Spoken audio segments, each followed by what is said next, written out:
नमस्कार, आप सभी देख रहे हैं न्यूज कैपिटल एक्सप्रेस। मैं हूं आपके साथ अंजलि त्यागी। आइए करते हैं आज की ताजा तरीन खबरों की ओर। मुख्यमंत्री डॉक्टर मोहन यादव ने कहा, भगवान बिरसा मुंडा से जुड़े पक्षों को समाज के सामने लाएं। प्रधानमंत्री नरेंद्र मोदी ने 15 नवंबर को भगवान बिरसा मुंडा जयंती मनाने की घोषणा की। प्रधानमंत्री नरेंद्र मोदी ने 15 नवंबर को भगवान बिरसा मुंडा जयंती मनाने की जो घोषणा की है, इतिहास के पन्ने पर ध्यान आकर्षित करता है, जिसमें अंग्रेजों के खिलाफ भगवान बिरसा मुंडा ने बिहार झारखंड से खड़े होकर के हमारे समाज का प्रबल प्रतिरोध स्थापित किया और आदिवासी अंचल से आंदोलन की जो मालिका बनी। इसके कारण अंततः अंग्रेजों को भारत छोड़ना पड़ा। जीते जी जो अपने संघर्षों के कारण मनुष्य भगवान का दर्जा पा गए, ऐसे भगवान बिरसा मुंडा की जयंती मध्य प्रदेश सरकार भी मना रही है और हम 2 बड़े कार्यक्रम कर रहे हैं। वैसे तो सभी स्थानों पर कार्यक्रम करने की हमने अपेक्षा की है। धार और शहडोल जिले में बड़े आयोजन हो रहे हैं। वहीं आइए इस कार्यक्रम को सफल बनाएं और भगवान बिरसा मुंडा के इन सारे पक्षों को सामने लाएं, जिनसे हमारा स्वतंत्रता आंदोलन मजबूत होगा। मेरी अपनी ओर से आप सभी को बधाई।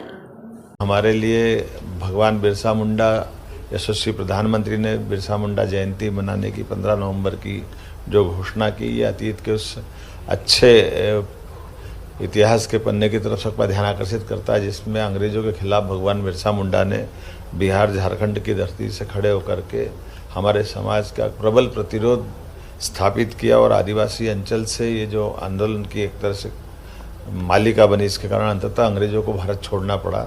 जीते जी जो अपने संघर्षों के कारण से मनुष्य से भगवान का दर्जा पा गए, ऐसे भगवान बिरसा मुंडा की जयंती मध्य प्रदेश सरकार भी मना रही है और हम 2 बड़े कार्यक्रम कर रहे हैं। वैसे तो सभी स्थान पे सब दूर ये कार्यक्रम करने की हमने अपेक्षा की है, ऐसे में धार और शहडोल जिले में बड़े आयोजन हो रहे हैं। आइए इस कार्यक्रम को सफल बनाए, भगवान बिरसा मुंडा के इन सारे पक्षों को भी सामने लाएं, जिसके कारण से हमारा स्वतंत्रता आंदोलन मजबूत हुआ। मेरी अपनी ओर से बिरसा मुंडा जयंती के अवसर पर आप सबको बधाई। पीसीसी चीफ जीतू पटवारी की प्रेस कॉन्फ्रेंस। विजयपुर और बुधनी उपचुनाव पर बोले जीतू पटवारी, 10 माह पहले विधानसभा चुनाव में बीजेपी को भारी वोट मिले थे। पीसीसी चीफ जीतू पटवारी की प्रेस कॉन्फ्रेंस। विजयपुर और बुधनी उपचुनाव पर बोले जीतू पटवारी, 10 माह पहले विधानसभा चुनाव में बीजेपी को भारी वोट मिले थे। 10 माह में एक भी गारंटी पूरी नहीं हुई। मोदी जी के युग में जनप्रतिनिधियों की बोली लग रही है। हमने उपचुनाव के दौरान 100 शिकायतें की। सीसीटीवी कैमरे, संवेदनशील बूथ पर सुरक्षा समेत कई शिकायत की। आचार संहिता के 6 दिन पहले विजयपुर में कलेक्टर को बदला गया, जिसकी शिकायत हमने निर्वाचन आयोग को भी की। मोहन यादव ने बैठक लेकर कहा कि चाहे जो करना पड़े करो, बस चुनाव जीतो। जिसके बाद विजयपुर में आदिवासियों पर गोलियां चलाई गई, महिलाओं पर अत्याचार किए गए, 37 गांव में आतंक मचा गया और आग लगाई गई। बीजेपी एक पागल हाथी के समान हो गई है। पावर पॉलिटिक्स में बीजेपी पार्टी के अध्यक्ष धरने पर बैठ गए हैं। कल रात को बाबा साहब अम्बेडकर की मूर्ति तोड़ी गई, दलितों के घरों में आग लगा दी गई, आदिवासियों पर गोलियां चलाई गई। बीजेपी मत के अधिकार, संविधान, लोकतंत्र की विरोधी है। हम अपना दायित्व निभाएंगे। पूरे प्रदेश में 18 तारीख को दलित विरोधी बीजेपी के खिलाफ आंदोलन किया जाएगा। हम 37 पोलिंग बूथ पर रिपोलिंग की मांग कर रहे हैं। और जैसा मैं हमेशा कहता हूँ, जो जीता वो सिकंदर। सार्वजनिक जीवन में जनता के जनादेश को सर माथे पर लेना चाहिए और भारी बहुमत का भारतीय जनता पार्टी को जो मत है, उतना सर चढ़ के बोला कि अब उनके पास कोई मर्यादा, उनकी जगह नहीं है। राजनीतिक रूप से पब्लिक क्या सोचेगी, इसकी भावना भारतीय जनता पार्टी मध्य प्रदेश इकाई ने तो कम से कम समाप्त कर दी। जैसा मैंने कहा कि भारतीय जनता पार्टी 2 उपचुनाव में हमने लगभग 100 शिकायतें की, अलग अलग समय में निर्वाचन आयोग को भी की। उसमें विजयपुर विधानसभा के अंतर्गत जाति विशेष के लोगों को बीएलओ बनाने की पहली शिकायत, फिर जो अति संवेदनशील बूथ है उसकी निर्वाचन आयोग को शिकायत जो की और संवेदनाएं व्यक्त की गड़बड़ हो सकती है, उसकी शिकायत। फिर सब जगह कैमरे, सीसीटीवी फुटेज लगे हर पोलिंग बूथ पे, इसकी शिकायत। फिर जितने सरकारी कर्मचारियों का अमला हो, चाहे वन विभाग का हो, चाहे स्वास्थ्य विभाग का हो, चाहे रेवेन्यू डिपार्टमेंट का हो, चाहे हमारी आंगनवाड़ी की और जो छोटे कर्मचारी हैं, इनकी शिकायत कि ये कर्मचारियों को बीजेपी का कार्यकर्ता बना के काम करना भारतीय जनता पार्टी ने चैलेंज बना दिया। फिर रामनिवास रावत जी के 2 भाई पदस्थ है आरटीओ में, दोनों सरकारी कर्मचारी होकर संचालन कर रहे थे, इसकी शिकायत। फिर इसके अलावा कई शिकायतों के साथ हमने एक शिकायत जो सबसे बड़ी की कि वन एवं पर्यावरण विभाग का उप सचिव कलेक्टर बना के आपने चुनाव के 6 दिन पहले भेजा, आचार संहिता के 6 दिन पहले। मतलब वो कलेक्टर वो जिसको पनिशमेंट देके हटाया गया था, जिसने एक दलित व्यक्ति को ये कहा कि तेरी हैसियत क्या है, तेरी औकात क्या है, एक कर्मचारी को। तो उनको मोहन यादव जी ने कहा भाषा की मर्यादा अगर लोक सेवक नहीं रखेंगे तो ये सरकार सहन नहीं करेगी, पनिशमेंट हटा दिया। उनको फिर पारितोषित करके वहां शिवपुर का कलेक्टर बना के भेजा। उसकी शिकायत भी ये नहीं रहनी चाहिए। ये सब इसके अलावा 100 शिकायतें, ये इतना बड़ा बंडल है, हमने समय समय पे निर्वाचन आयोग को की और जो संवेदनाएं हमने समझी थी वो सारी हुई।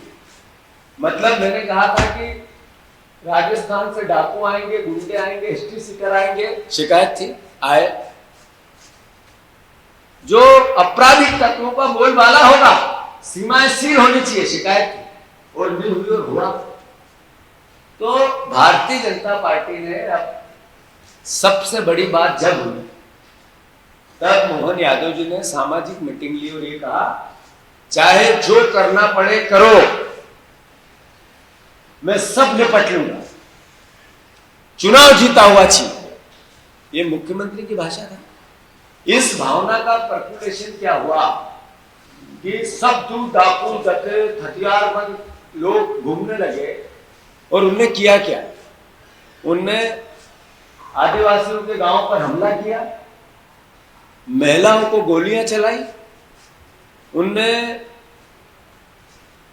बच्चों को लाठ को पीटा, महिलाओं को निर्वस्त्र करके पीटा। उनने 37 गांव में 37 गांव में आतंक मचा दिया। पराकाष्ठा थी। ये तारीख वाइज हम आपको लिस्ट दे रहे हैं जो हमने समय समय पे की। और फिर प्रशासन का दुरुपयोग कैसे होता है। आदिवासी गांव में पर्ची नहीं बांटी, हमें अंदेशा था, हमने कांग्रेस पार्टी ने प्राइवेट पर्ची छपवा के दी, सब दूर घर घर पहुंचवाई, पर सरकारी कर्मचारियों ने नहीं की। बुधनी में आदरणीय शिवराज सिंह चौहान 1,30,000 से जीते। उन्होंने सारी आंगनवाड़ी के कार्यकर्ता और आशा बहनों को निर्वाचन आयोग के नियमों के विरुद्ध पोलिंग बूथों में बिठा दिया अंदर। कैसी पराकाष्ठा है मध्य प्रदेश वासियों। भारतीय जनता पार्टी पागल हाथी हो गया है, मद के मद में मदमस्त है। उनका प्रदेश अध्यक्ष भारतीय जनता पार्टी के वीडी शर्मा जी खुद प्रेशर पॉलिटिक्स में वहां गए और धरना दिया। ये क्या मैसेज है? तांडव तुम मचाओ, आतंक तुम्हारा, कर्मचारियों का दुरुपयोग तुम करो, गुंडे भारतीय जनता पार्टी के, वो आदिवासियों को गोलियां चला, मजिस्ट्रेट को मारकर हमला कर रहे और पुलिस मौन बैठी है। जो लगातार एसपी और कलेक्टर, जैसा मैंने कहा था कि इनका ट्रांसफर होना चाहिए, निर्वाचन आयोग का भी रूप से कि हम निंदा करते हैं। निर्वाचन कार्यालय ने जिस तरह की बीजेपी को सपोर्ट करने की पॉलिसी बनाई, क्लियर कट, कोई बीच में जगह नहीं। हमने जो कहा था वो सब हुआ, निर्वाचन आयोग ने गंभीरता से क्यों नहीं? ये सवाल है और हम आज भी ये शिकायत कर रहे हैं रिपोर्टिंग की। तो मैं मानता हूं कि ये वही गांव है जहां पर इन्होंने हठधर्मिता की, अवैध वोटिंग डलाई, बूथ कैप्चरिंग की, कर्मचारी खड़े हो गए, गांव में पर्चियां ले ली, लोगों को वोट डालने नहीं जाने दिया, बंदूक ले लेके रोड पे खड़े हो गए पोलिंग स्टेशन के सामने। ये वही सब है। तो मैं फिर से कांग्रेस पार्टी बाबा साहब अंबेडकर की मूर्ति पर जो हमला भारतीय जनता पार्टी ने किया, इसकी निंदा करती है। ईश्वर इनको सद्बुद्धि दे। मोहन यादव जी से अनुरोध है कि वो जो लोग जिनने हमला किया उन लोगों को इसी वक्त गिरफ्तार करें।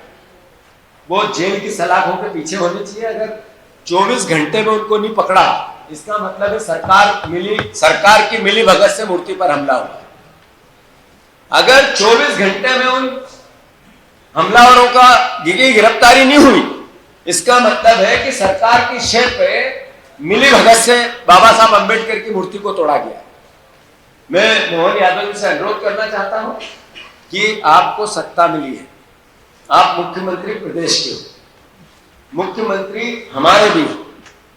आप भारतीय जनता पार्टी के मुख्यमंत्री जब बनते हो तो मुख्यमंत्री का पद छोटा हो जाता है। आपकी जो भाषा है, जो आपके शब्दों का चयन है, वो एक मुख्यमंत्री को शोभा नहीं देता है। मैं उनसे अनुरोध करता हूं, आप पद की गरिमा को बढ़ाओ। ये छोटी और हल्की बातों का उपयोग मुख्यमंत्री करते हैं, हमें भी दुख होता है, हमारे मुख्यमंत्री है। आखिर प्रदेश भर में उनका ये मैसेज जब जाता है कि इनकी भाषा ऐसी है, तो प्रदेश का शर्मसार होना पड़ता है। तो हम भी तो प्रदेशवासी हैं। तो मैं उनसे अनुरोध करता हूं कि बड़े शब्दों का उनको उपयोग करना चाहिए, बड़प्पन रखना चाहिए। आरोप राजनीति में प्रत्यारोप होते रहते हैं, पर किस भाषा में उनकी भावना को व्यक्त करना, ये एक मुख्यमंत्री अगर सही तरीके से नहीं रखेगा तो कौन रखेगा। तो मैं आग्रह करता हूं उनसे और अनुरोध करता हूं, जैसे बुधनी में भी रमाकांत भार्गव जी का एक वीडियो आया था, थाने के अंदर चमका रहे हो अधिकारी। कई उनकी राजकुमार पटेल के भाई की 3 गाड़ियां जला दी शाहगंज में। बुधनी में भी मैंने कहा आंगनवाड़ी की कार्यकर्ता अंदर बैठ के काम कर रही है और फिर से उनकी हमने सब जगह कंप्लेंट की, पर निर्वाचन आयोग, कर्मचारी, अधिकारी, कलेक्टर बंधुआ मजदूर जैसे बीजेपी का काम कर रहे हैं। मैं चेताने की या इस तरह की भावना व्यक्त नहीं करना चाहता, न बदले की बात कर देंगे कि हमारी सरकार आएगी तो ऐसा कर देंगे वैसा, इस पे भी मैं नहीं जाना चाहता। मैं अनुरोध सिर्फ इतना करना चाहता हूं कि कर्मचारियों को, अधिकारियों को जो सर्विस रूल के बुक के जो नियम है, शपथ लेते हैं, उसका पालना करना चाहिए। मैं शिवपुर के कलेक्टर और बुधनी सीहोर के कलेक्टर की निंदा करता हूं। मुख्यमंत्री जी से अनुरोध करता हूं कि जिनने बाबा साहब अंबेडकर की मूर्ति पर हमला किया, जाटव समाज को लगातार प्रताड़ित जो विजयपुर में किया जा रहा है, जो आदिवासियों पर हमले किए जा रहे हैं, उन लोगों को गिरफ्तार कर। हमने जो बंटी रावत राजस्थान का डकैत था, मैंने ये इतने प्रकरण है उसको वो आपके प्रकारों के पास भेज दिए। ये इतने प्रकरण, ये एक लिस्ट है और लिस्ट है, ये आपको भेजी नहीं। ये सीमा में घुसते गए, आदिवासी और दलितों पर गोलियां चलाते रहे, फिर 9 लोग एक साथ 5 मोटरसाइकिल पे चल रहे थे, एक गांव वालों ने पकड़ के पीटा और गिरफ्तार करवाया, फिर भी पुलिस ने कोई संज्ञान में नहीं लिया। इस तरह का चुनाव मैं समझता हूं कि मध्य प्रदेश के इतिहास में इससे पहले कभी नहीं हुआ। पैसे का दुरुपयोग होता था, प्रशासन का दुरुपयोग होता था, बीजेपी ने अब डकैतों का उपयोग करना चालू किया। आखिर डकैतों के सहारे ये अपनी विजय पताका लहराना चाहते हैं। फिर से बुधनी में भी आश्चर्यचकित परिणाम रहेंगे। 1,05,000 1,06,000 से हम पहले विधानसभा का चुनाव हारे थे और 1,30,000 से के लगभग हम लोकसभा का चुनाव बुधनी विधानसभा से आए। इस बार चुनाव के परिणाम प्रदेश को आश्चर्यचकित करेंगे और विजयपुर 100% कांग्रेस पार्टी जीते। बहुत यातनाओं के बाद, अद्भुत यातनाओं के बाद भी कांग्रेस पार्टी जीते। मैं कांग्रेस के कार्यकर्ताओं को धन्यवाद देता हूं, सारे वरिष्ठ नेताओं को जिन्होंने इस चुनाव में एकजुटता से कांग्रेस पार्टी के परचम को लहराने में सहयोग किया, और सब हमारे वरिष्ठ जन और युवा हमारे नेता सब ने जिस तरीके से अपनी भूमिका निभाई, मैं सबको सार्वजनिक रूप से साधुवाद देता हूं। मैं मीडिया को भी धन्यवाद देता हूं। जर्नलिस्टों ने जिस तरीके से अपना रोल निभाया इन चुनाव में, भारतीय जनता पार्टी की कलाई खोली मीडिया ने। मैं मानता हूं कि इस दौर में, मीडिया के इस दौर में इतनी निष्पक्षता से मेरे मीडिया जगत के साथियों ने काम किया, लोकतंत्र के चौथे स्तंभ ने अपनी भूमिका निभाई, उनको भी खूब साधुवाद। और मैं आप सबको धन्यवाद देता हूँ। दोनों जगह कांग्रेस पार्टी ने अच्छा चुनाव लड़ा है। विजयपुर 100% जीतेंगे और 25,000 से ज्यादा से जीतेंगे और यहाँ बुधनी में आश्चर्यचकित परिणाम निकले। धन्यवाद। 1,65,00,000 सदस्य बनाकर रिकॉर्ड बनाया, सभी कार्यकर्ताओं को बधाई, बूथ संगठन पर्व की है शुरुआत। प्रदेश अध्यक्ष बीडी शर्मा का बयान, 1,65,00,000 सदस्य बनाकर रिकॉर्ड बनाया, सभी कार्यकर्ताओं को बधाई, बूथ संगठन पर्व की है शुरुआत। हुजूर के बूथ क्रमांक 223 का सक्रिय सदस्य हूं मैं। अर्चना गोस्वामी को निर्विरोध अध्यक्ष घोषित किया है, पहली महिला अध्यक्ष निर्वाचित हुई है। पीएम की योजना मन की बात सोशल मीडिया इंचार्ज भी बनाया गया है। एक अध्यक्ष के साथ 11 सदस्य बनाए गए हैं। प्रत्येक बूथ पर 3 महिलाएं होना आवश्यक है। किसी भी समाज के लोग नहीं छूटने चाहिए। हमारी सरकारें जो योजना ला रही हैं उसको नीचे तक ले जाना है। अपने बूथ को मजबूत करने का काम समिति करेगी। मैं पन्ना प्रमुख के नाते काम करूंगा। वहीं 6,50,013 वोटों पर संगठनों पर्व की शुरुआत हुई है। उत्साह के साथ बूथ संगठन पर्व मना रहे हैं। प्रयास होगा पहले फेज में सभी बूथों पर पूरा किया जाए। पटवारी के बयान पर शर्मा ने कहा कि कांग्रेस जब हारती है तब बौखला कर ऐसे आरोप लगाती है। दिग्विजय सिंह इन्हीं सब बातों में महारत हासिल है। जीतू पटवारी भी इसी में शामिल हो रहे हैं। हारते हैं तो दिग्विजय सिंह ईवीएम को दोष देते हैं। मैंने भी इसका जवाब कल वहां जाकर दिया है। जीते तो राहुल, हारे तो गुडिज्म करते हैं। कांग्रेस ने जो षड्यंत्र रचा है, कांग्रेस के झूठ का जवाब दोनों ही जगह जनता ने दिया है। भारत माता की जय। भारत माता की जय। भारतीय जनता पार्टी जिंदाबाद। नरेंद्र मोदी जिंदाबाद। पंडित दीनदयाल उपाध्याय अमर रहें। डॉक्टर श्यामा प्रसाद मुखर्जी अमर रहें। आज भारतीय जनता पार्टी के देश के संगठन पर्व की भोपाल के अंदर मध्य प्रदेश के हुजूर विधानसभा के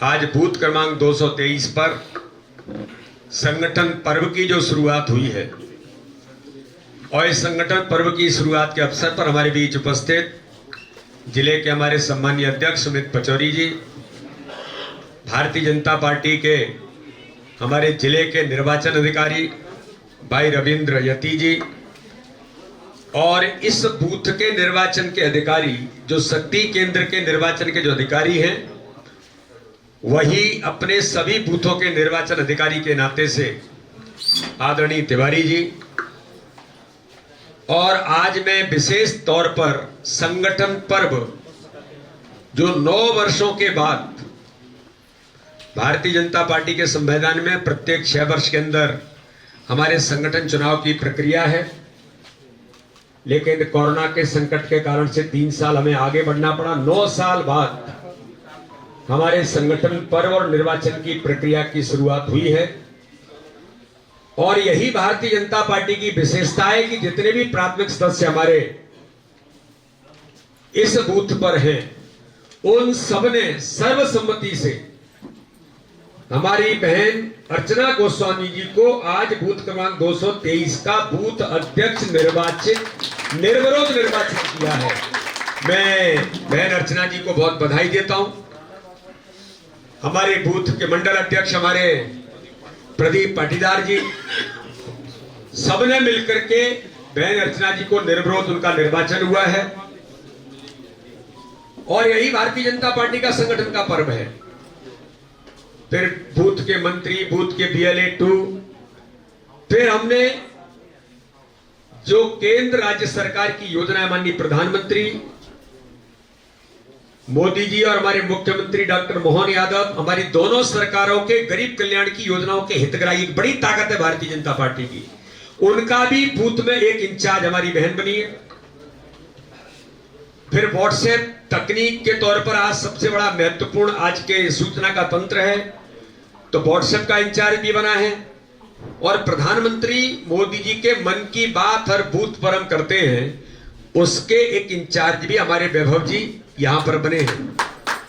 बूथ समिति के सभी सम्मानीय सदस्य हैं और महत्वपूर्ण बात यह है कि हमने देश के अंदर और मध्य प्रदेश के अंदर तय किया है कि बूथ समिति में जो 1+11 जो सदस्य हैं उनमें 3 महिला हमारी सक्रिय कार्यकर्ताएं जरूर शामिल होंगी। यहाँ तो मुझे लगता है कि हमने ज्यादा शामिल किया है और बूथ की अध्यक्षी हमारी बहन बनी है। बहन, मैं आपको बहुत बधाई देता हूँ कि मध्य प्रदेश की पहली आप अध्यक्ष बन रही हैं, भोपाल की आप पहली अध्यक्ष बन रही हैं और हमने महिला को अपने इस बूथ का अध्यक्ष निर्वाचित किया है। तो भारतीय जनता पार्टी ने जो संकल्प लिया है मातृशक्ति के नेतृत्व को आगे लाना, हर समाज वर्ग, सर्वस्पर्शी और सर्वव्यापी सभी समाज वर्गों का भी प्रतिनिधित्व है इस बूथ के बूथ समिति के अंदर। भौगोलिक दृष्टि से इस बूथ में जितने क्षेत्र हैं उनको भी हमने समाहित किया है। तो इसलिए आज एक ऐसी बूथ समिति जो हर प्रकार से संपन्नता के साथ अथक मेहनत और परिश्रम करने वाले सभी कार्यकर्ता, मैंने ये कहा था कि हमारा ये आंतरिक लोकतंत्र है, आंतरिक लोकतंत्र में हम सब कार्यकर्ताओं ने बैठ करके, मैं भी जिसका एक हिस्सा हूं और मेरा भी आज सौभाग्य है कि बहन अर्चना जी ने मुझे आज अपने इस बूथ के पन्ना क्रमांक 943 का मेरा वोटर आईडी वो है, यहाँ के उस सीरियल क्रमांक का, उस पन्ने का इंचार्ज मैं भी बनाऊं और उस पन्ने की जिम्मेदारी का काम मेरा हमेशा रहेगा। उन सब लोगों से संपर्क से लेकर के भारतीय जनता पार्टी के साथ लाने का प्रयास सभी लोगों का बने। और ये बूथ हमारा A+ ग्रेड का बूथ है। यहाँ पर हमेशा से भारतीय जनता पार्टी को जनता का आशीर्वाद मिला है, इसलिए मैं सभी लोगों को, पूरी बूथ समिति को, अर्चना जी से लेकर के उनकी पूरी बूथ की जो टीम बनी है, मैं सबको बधाई और शुभकामना देता हूं और विश्वास। आज भारतीय जनता पार्टी मध्य प्रदेश के संगठन पर्व के द्वितीय फेज, पहले फेज में सदस्यता का अभियान था और सदस्यता के अभियान में भारतीय जनता पार्टी के कार्यकर्ताओं की अथक मेहनत और परिश्रम से लगभग 1,65,00,000 से ऊपर, आज 14 तारीख है, कल 15 लास्ट दिन है, तो अभी तक 1,65,00,000 से ऊपर रिकॉर्ड सदस्य बना करके देश के अंदर मध्य प्रदेश ने इतिहास बनाया है। मैं सभी कार्यकर्ताओं को बधाई और शुभकामना देता हूं। प्रत्येक बूथ से लेकर के मंडल, जिला और सभी प्रमुख कार्यकर्ताओं का हार्दिक अभिनंदन। और आज से हमारा दूसरा फेज, बूथ के संगठन पर्व की शुरुआत आज हुई है। ये 14 तारीख से लेकर के 20 तारीख तक चलेगा। आज मैंने स्वयं जहां का मैं मतदाता हूं और बूथ क्रमांक हमारे हुजूर विधानसभा के बूथ क्रमांक 223 दाने सिल्स पर, मैं यहां पर इस बूथ के संगठन पर्व निर्वाचन की प्रक्रिया में स्वयं बूथ का मतदाता होने के नाते, सक्रिय सदस्य होने के नाते से मैं यहां पर सम्मिलित हुआ हूं। हमारे जिले के सम्मानीय अध्यक्ष सुमित पचौरी जी, निर्वाचन अधिकारी जिले के हमारे रविंद्र यती जी और हमारे जो यहाँ के शक्ति केंद्र के निर्वाचन अधिकारी आदरणीय तिवारी जी, सबने मिलकर के, बूथ समिति के सभी प्राथमिक सदस्यों ने मिलकर आज हमारे यहाँ की कार्यकर्ता, वरिष्ठ कार्यकर्ता, मेहनती कार्यकर्ता बहन अर्चना गोस्वामी जी को आज बूथ क्रमांक 223 का बूथ अध्यक्ष निर्विरोध निर्वाचित किया है। यही भारतीय जनता पार्टी की विशेषता है। संगठन पर्व उत्साह और उमंग के साथ मना रहे हैं और सब मिलकर के अपनी एक बहन कार्यकर्ता को इस बूथ का, जो A+ ग्रेड का हमारा बूथ है, उसका बूथ अध्यक्ष आज वो निर्वाचित हुई हैं। बूथ के मंत्री, बूथ के BLA2, फिर हमारे प्रधानमंत्री नरेंद्र मोदी जी की योजना, मोदी जी की मन की बात के इंचार्ज, व्हाट्सएप इंचार्ज, प्रधानमंत्री मोदी जी और मध्य प्रदेश की सरकार की गरीब कल्याण की योजनाओं के इंचार्ज और 11 सदस्य, सब आज मिलकर के सर्वसम्मति से बूथ समिति बनी है और हमने उसे डिजिटली इनरोल्ड किया है और फिजिकली भी इनरोल्ड किया है। इसलिए आज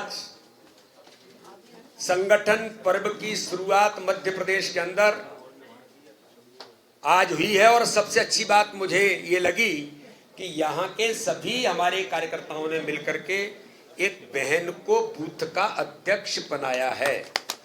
ये भारतीय जनता पार्टी ने कहा है कि प्रत्येक बूथ पर 3 बहनें हमारी कंपलसरी होंगी बूथ समिति में, लेकिन यहां तो 5 बहनें हैं और बूथ की अध्यक्ष भी बहन है।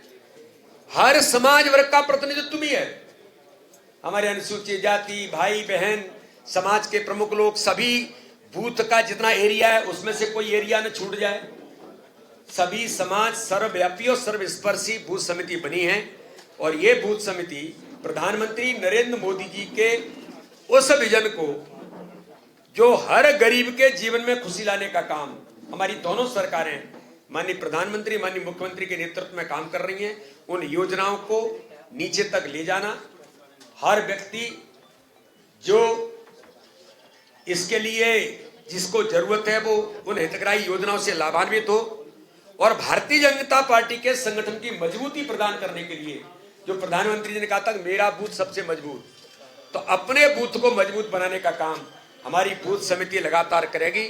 मैं स्वयं यहाँ के बूथ पर पन्ना प्रमुख बना हूं, तो पन्ना प्रमुख होते हुए मेरी भी जवाबदारी है कि मैं उस पन्ने के सभी मतदाता भाई और बहनों से संपर्क करके भारतीय जनता पार्टी के साथ जोड़ने का हम प्रयास करेंगे। मैं सभी लोगों को पुनः एक बार बधाई और शुभकामना देता हूं। आज से इसकी शुरुआत हुई है। हमारी बहन पहली बूथ अध्यक्ष बनी है, मध्य प्रदेश के अंदर उदाहरण है, और आज प्रत्येक बूथ पर 65,013 बूथों पर संगठन पर्व की शुरुआत आज से शुरू हुई है। सभी जगह पर निर्वाचन अधिकारी हमारे संगठन के प्रमुख लोग मिलकर के सर्वसम्मति से निर्वाचन की प्रक्रिया करते हुए उत्साह और उमंग के साथ संगठन का पर्व मना रहे। मैं आपके माध्यम से सभी भारतीय जनता पार्टी के प्रत्येक बूथ के 65,013 बूथों के कार्यकर्ताओं को सभी नेतृत्व को अपील करता हूं कि आज से लेकर के 20 तारीख तक हमारा पहला फेज है निर्वाचन की प्रक्रिया का, और हमारा प्रयास होगा कि पहले फेज में हम सभी बूथों को कंप्लीट कर दें।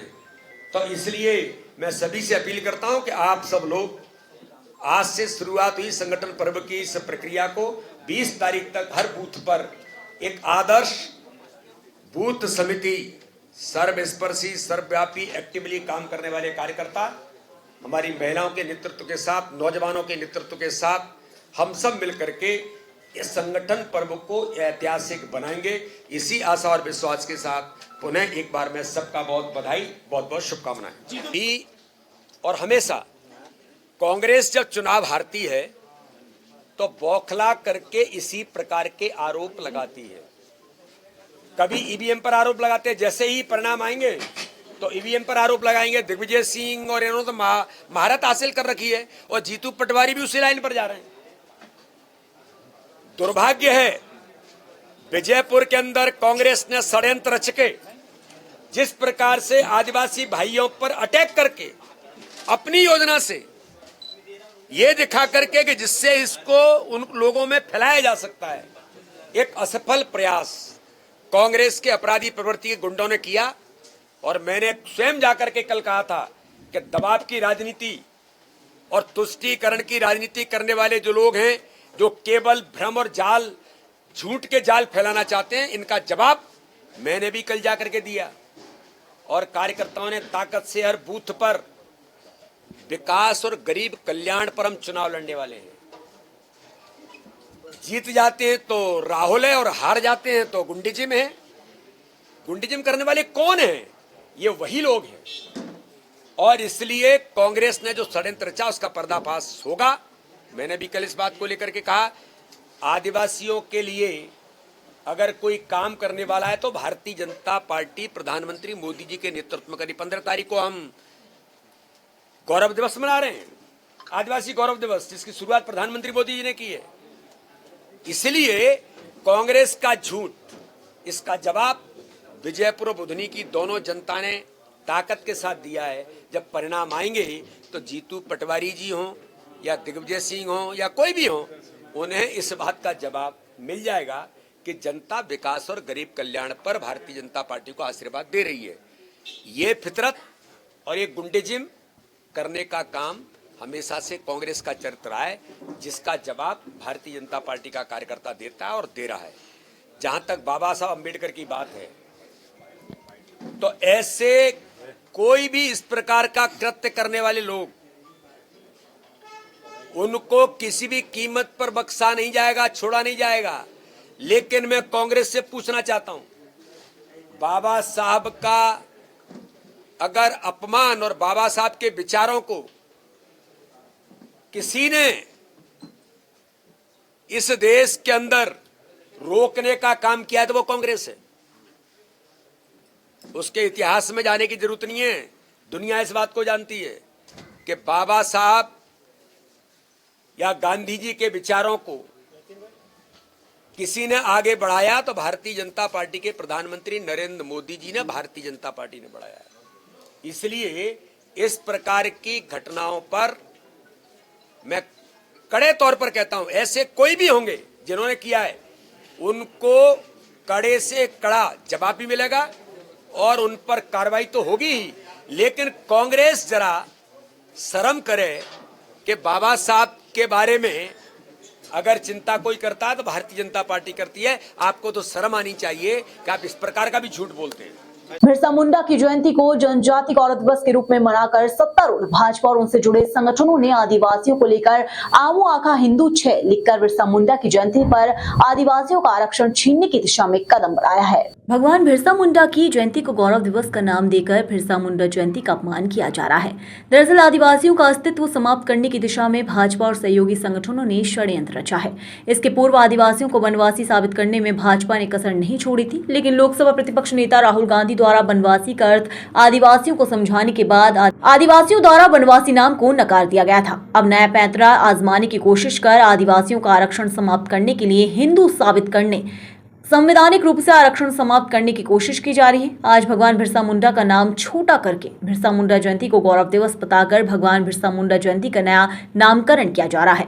आदिवासियों की पहचान आमो आका 1-6 को समाप्त करने के लिए आमो आका हिंदू 6 लिखकर आदिवासियों की धार्मिक स्वतंत्रता और संस्कृति को समाप्त करने की कोशिश है, जबकि संविधान में स्पष्ट है कि अनुसूचित जनजातियों यानी आदिवासियों को हिंदू माना जाता है। लेकिन बहुत से कानून ऐसे हैं जो आदिवासियों पर लागू नहीं होते। भाजपा षड्यंत्र रचकर आदिवासियों को हिंदू बताकर ये कानून आदिवासियों पर लागू कराने के लिए बाद आरक्षण समाप्त करने की कोशिश करेगी। भाजपा और उनके सहयोगी संगठनों द्वारा बिरसा मुंडा जी की जयंती पर आदिवासियों के खिलाफ षड्यंत्र रचकर उनके संस्कार और संस्कृति को समाप्त करने की कोशिश की जा रही है। आदिवासियों के मूल मंत्र आमो आका 1-6 को परिवर्तित करके आमो आका हिंदू 6 किया जा रहा है। आदिवासियों को हिंदू घोषित करके आरक्षण समाप्त करने की कोशिश है, उनपे हिंदू एक्ट लागू करने की कोशिश है ताकि भविष्य में आदिवासी अपने अधिकारों से वंचित हो जाएं। कांग्रेस इसके खिलाफ कड़ा संघर्ष करेगी और आदिवासियों के हितों की रक्षा करेगी। जबलपुर में पहली बार एक ऐसा विज्ञान मेला आयोजित होने वाला है जिसमें इसरो, डीआरडीओ सहित अन्य संस्थाओं के प्रसिद्ध वैज्ञानिक आकर छात्रों से चर्चा करेंगे और उन्हें नई टेक्नोलॉजी से रूबरू करवाएंगे। जबलपुर के वेटरनरी कॉलेज ग्राउंड में 15 नवंबर से 18 नवंबर तक महाकौशल विज्ञान मेला आयोजित किया जाएगा। विज्ञान भारती संस्था के द्वारा इस विज्ञान मेले में विकसित भारत अभियान अंतर्गत महाकौशल क्षेत्र में पहली बार विज्ञान मेले का बृहद स्तर पर आयोजन किया जा रहा है। आयोजन में विज्ञान की उपयोगिता संबंधित संगोष्ठियों और सांस्कृतिक कार्यक्रमों का आयोजन किया जाएगा। मेले के आयोजन का निरीक्षण करने पहुंचे मध्य प्रदेश के लोक निर्माण मंत्री राकेश सिंह ने बताया कि जबलपुर में पहली बार ऐसा विज्ञान मेला आयोजित हो रहा है जिसमें इसरो और डीआरडीओ सहित देश के प्रमुख वैज्ञानिक संस्थान उपस्थित रहेंगे। आयोजन में लघु भारत और लघु विज्ञान को एक साथ देखने का अवसर मिलेगा। वैज्ञानिकों के द्वारा व्याख्यानों की संगोष्ठियां की जाएंगी। साथ ही साथ छात्र छात्राओं के अलावा भी प्रत्येक आयु वर्ग के लिए ये मेला महत्वपूर्ण रहेगा। एआई जैसी नई तकनीक और विज्ञान की प्रगति को बतलाया जाएगा और संपूर्ण महाकौशल के लिए एक महत्वपूर्ण अवसर है। आगामी 15 नवंबर को मध्य प्रदेश के मुख्यमंत्री द्वारा कार्यक्रम का विधिवत शुभारंभ किया जाएगा। विज्ञान और प्रौद्योगिकी में रुझान उत्पन्न करने वाले मेले के दौरान विज्ञान संगोष्ठी और सांस्कृतिक कार्यक्रम भी आयोजित किए जाएंगे।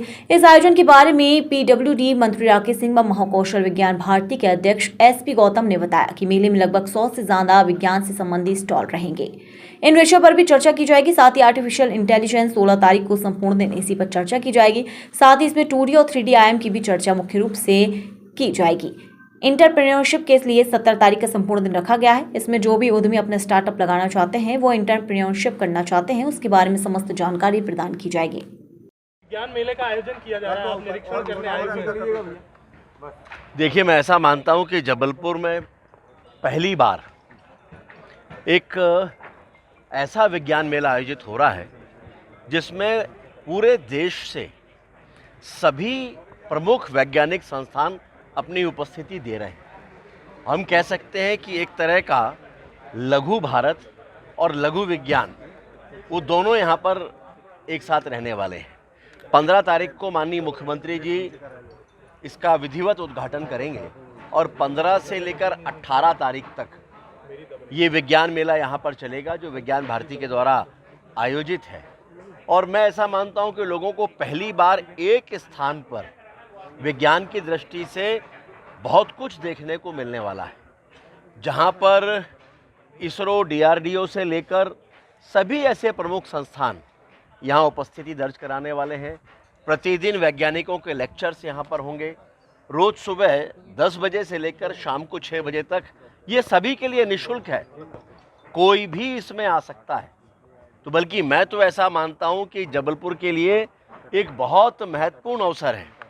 जबलपुर संपूर्ण महाकौशल के लिए कोई भी यहाँ पर आए और विज्ञान मेले में निःशुल्क प्रवेश लेकर और देखें कि विज्ञान कहाँ से कहाँ पहुँच रहा है, हमारे वैज्ञानिकों की उपलब्धियाँ क्या हैं, देश की उपलब्धि क्या है, दुनिया कहाँ से कहाँ जा रही है।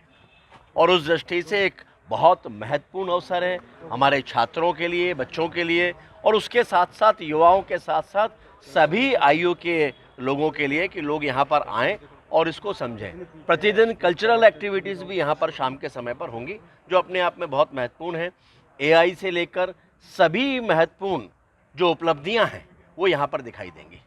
सर, उपचुनाव महत्वपूर्ण बात यह है कि किसानों के लिए भी आज विज्ञान और विज्ञान की तकनीकों का सहारा लेकर किसान किस तरह से आगे बढ़ सकते हैं, किस तरह से रोजगार के अवसर प्राप्त हो सकते हैं, उन सबको लेकर भी इस विज्ञान मेले में बहुत कुछ है। और इसीलिए मेरा मानना है कि ये सभी के लिए महत्वपूर्ण है। व्यवसायी हों, विद्यार्थी हों, किसान हों, गृह सामान्य लोग हों, सभी के लिए एक अवसर है कि वे यहाँ पर आएँ और इस विज्ञान मेले को देखें। सर, मुख्यमंत्री जबलपुर में किया जा रहा जी। है, अभी मंत्री जी ने भी निरीक्षण किया है। जी। किस तरीके से पूरा आयोजन होगा और कैसे स्टॉल्स लगाए जा रहे हैं? इसमें लगभग 100 स्टॉल लग रहे हैं। DRDO, इसरो, ICAR, ICMR, सारे जितने भी वैज्ञानिक संस्थान हैं, राष्ट्र के, राज्य के और जिला प्रशासन की तरफ से DIC के सभी स्टॉल्स लगेंगे। विद्यार्थियों के लिए इंटरेक्शन सेशन है वैज्ञानिकों के साथ, हर तरह की जिज्ञासा को शांत किया जाएगा। विज्ञान के प्रति रुचि कैसे बने, वैज्ञानिक कैसे तैयार हों, तथा कृषि की लागत कम करने और उत्पादन बढ़ाने के विषय में विशेष चर्चा होगी।